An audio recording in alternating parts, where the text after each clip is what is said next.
राजनीतिक माहिर और कांग्रेस के वरिष्ठ नेता हरीश रावत हमारे साथ हैं। सर, आज तक में स्वागत है आपका। आजकल 2022 के चुनाव सर पर है, लेकिन टूट फूट का दौर लगता है दोबारा से जारी होना शुरू हो गया है। 2016 में भी आपने ये सब चीजें देखी और 2022 के चुनाव आते आते ये पहले से हो रहा है। मैं दूसरे दलों में तोड़फोड़ आदि का विरोधी हूँ। कोई सैद्धांतिक विरोध से पार्टी छोड़ रहा है तो वो सामान्य कार्यकर्ता के तौर पर आए तो अलग बात है।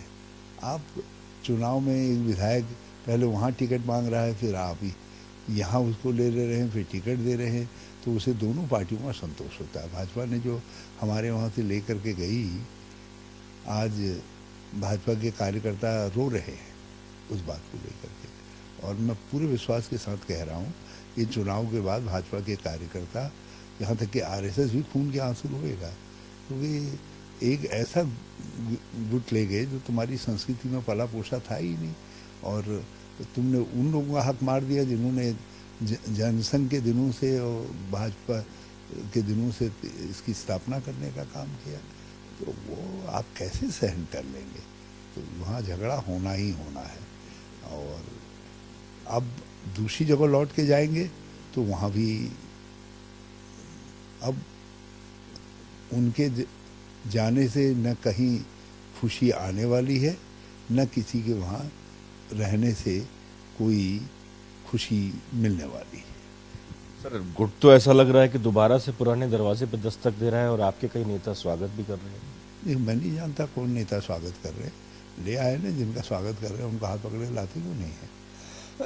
देखिए, ये राजनीति में बहुत सारी बातें बहुत सारे अवसरों पर बहुत तरीके से कही जाती है, मगर एक बात सत्य है कि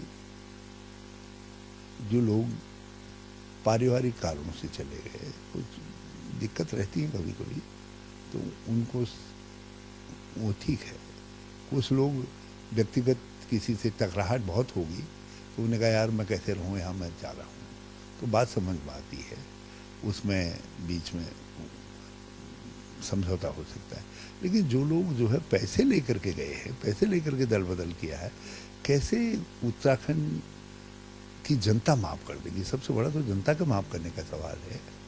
तुमने भाजपा से पैसा लिया, मंत्री रहे, सब रहे, और अब भाजपा छोड़ करके आते हो, और जिस पार्टी को दगा दिया तुमने पैसे के बल पर, अब उसमें फिर आना चाहते हो। तो ये अजीबोगरीब स्थिति है जिसका कुप्रभाव उत्तराखंड के राजनीतिक और सामाजिक परिवेश पर पड़ेगा, और इस पर दोनों राजनीतिक दलों के शीर्ष नेताओं को गंभीरता से विचार करना चाहिए। सर, जनता माफ नहीं करेगी, आपने साफ तौर पे कहा। हरीश रावत अपने उन पुराने साथियों को माफ करेंगे? मैंने तो अपनी तरफ से सबको माफ़ कर दिया है। यदि ये सब आना चाहते हैं, मेरी तरफ से कोई रुकावट नहीं, मैं कहीं लाल झंडा लेकर के नहीं बैठा हुआ हूँ। लेकिन जो सत्य है वो सत्य है कि ये लोकतंत्र के और यहाँ की राजनीति के अपराधी हैं, कांग्रेस के अपराधी हैं, जनता के अपराधी हैं। यदि वो अपना अपराध को स्वीकार कर लेते हैं, अपराध बहुत सबसे बड़ी बात है, कर लेते हैं, तो कोई लोग उनको लाना चाहें तो मेरी तरफ से कोई रुकावट नहीं। आज तक से बात करने के लिए बहुत बहुत शुक्रिया। कुछ पुराने साथी कांग्रेस के जो 2016 में दामन छोड़कर गए थे, वो एक कुचक्र से बढ़कर कुछ नहीं है, लेकिन फिर भी हरीश रावत का साफ तौर पर कहना है कि अगर लाल झंडे के बगैर अपना अपराध स्वीकार कर और माफी मांग वो आते हैं तो स्वागत है। कैमरामैन प्रवेश राणा के साथ दिलीप सिंह राठौड़, देहरादून, आज तक।